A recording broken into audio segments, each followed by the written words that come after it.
It burned. What do you mean it burned? I don't know how else to say it. It was terrible, like the last few times. Only this time it burned. The time before it was sharp. The time before it was loud. We should just put it out of his misery. No. We need to bring in Relayer. Smith woke up, startled. It only took seconds for him to regain his composure. His whole life, he had woke up in new locations regularly. This one was becoming a pain, though. He had been here too long. He wondered when they would let him leave. After yesterday's failed tests, maybe they would send him away.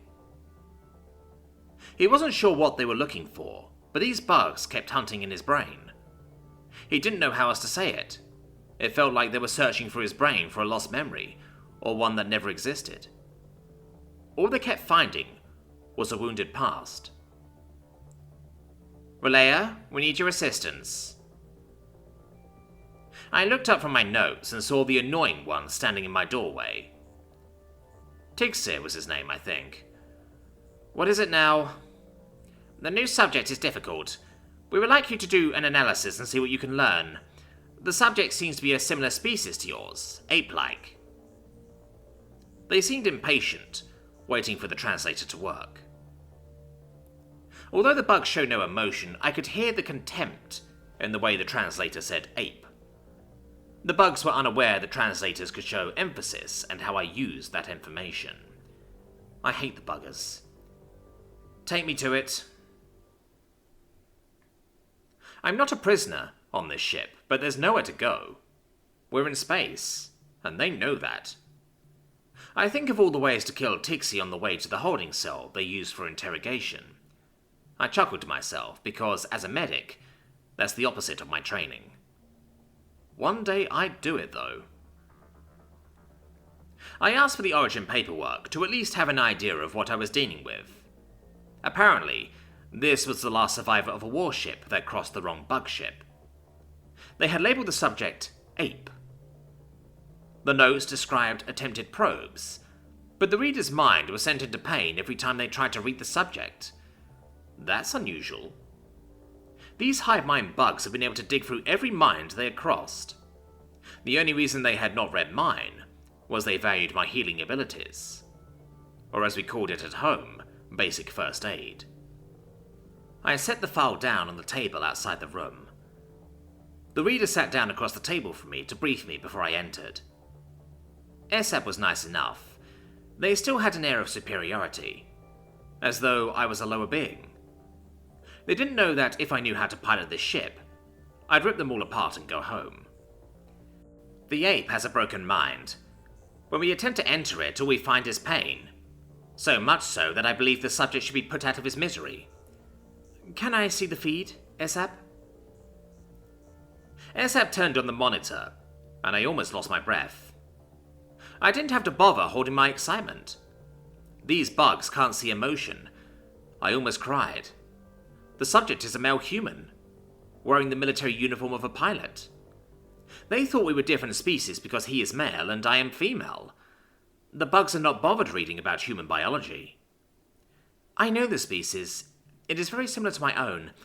Let me speak with it and see if I can calm its mind.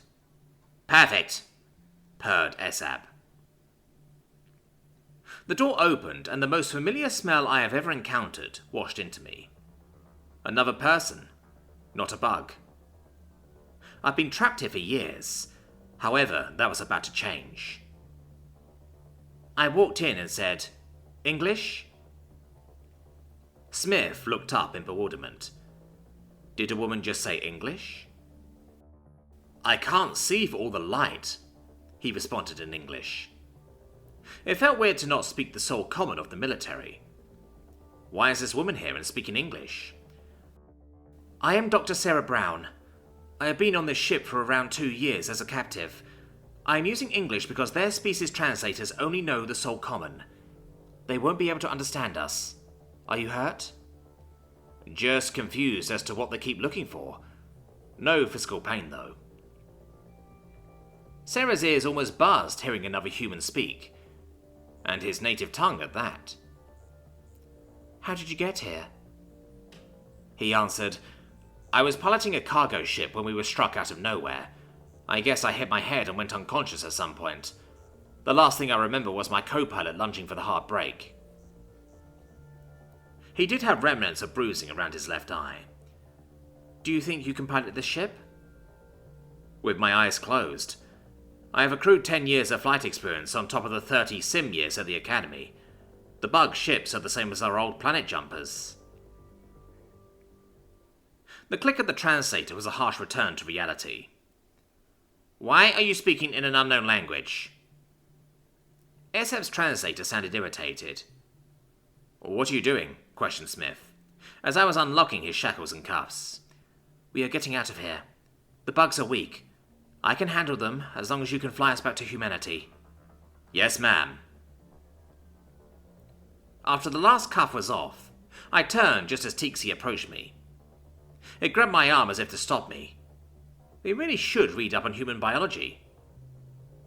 I easily ripped his arm off and snapped his head. It felt great. They were no match for us in hand-to-hand combat. Their weapons were the equivalent of spicy super soakers.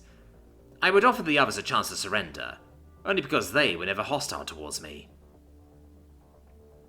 I stared at the camera lens and, in soul, said, Captain Smith is now in charge of this ship. I will be escorting him to the bridge, and he will fly us to human space. If you have a problem with that, you will be dealt with, violently. I could feel the probe as soon as I entered the briefing room. I almost fell. Esab fell first, though. As I regained composure, Smith stared at me. Esab was almost convulsing on the floor. It kept muttering about pain. We left him lying there. As we rounded the corner, a large security force of about 20 were awaiting us. Smith looked at me. What now? We break them,